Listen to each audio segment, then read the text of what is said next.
Hey everybody, we're back in the kitchen. Brooklyn Beauty TV cooks with the chef. Chef, what do we have here? This looks amazing. We got pork loin roast, boneless.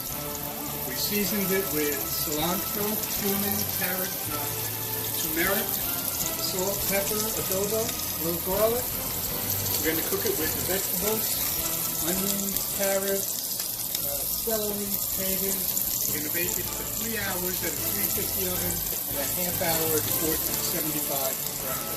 Wow, this is amazing. Well, we're going to show you this is a before, and then we're going to show you an after.